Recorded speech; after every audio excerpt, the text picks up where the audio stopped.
sa among kalisod sa kinabuhi.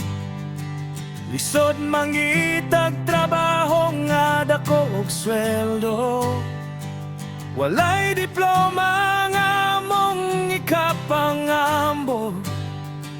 Apan ang kugi maoy among puhunan.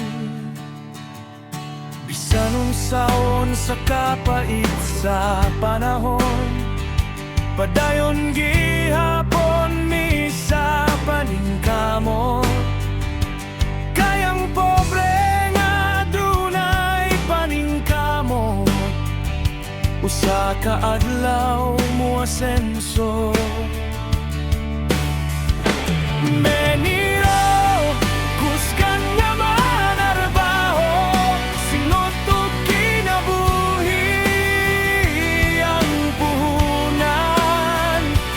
Abantero at trasero sa tanem, nanginabuhi alang sa pamilya. Bisan delikado ug kapoy usahay, dili gyud mohunong ang pangandoy. Kaysa kugi ug paningkamot, makab-ot ra gyud ang maayong ugma.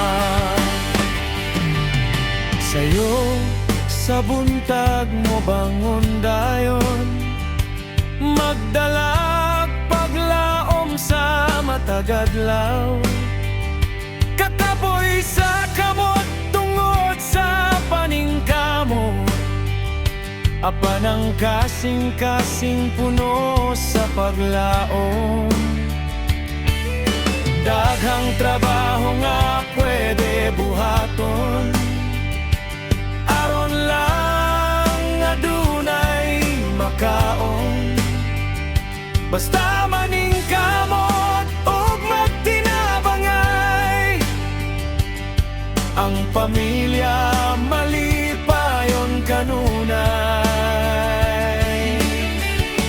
Meniro, kusgan nga manarbaho, singot ug kinabuhi ang puhunan.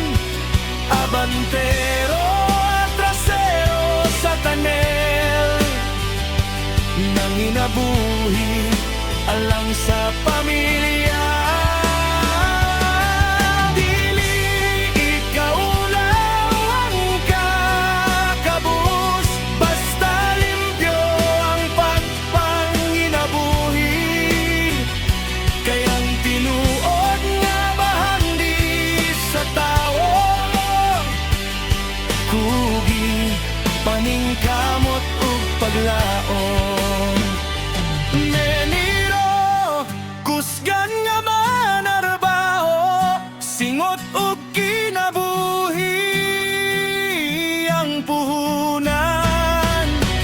Abantero, trasero sa tanem, nanginabuhi alang sa pamilya.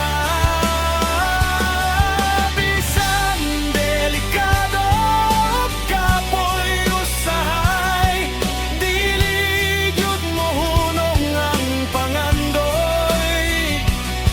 Kaysa kugi ug paningkamot, makab-ot ra gyud ang maayong ugma.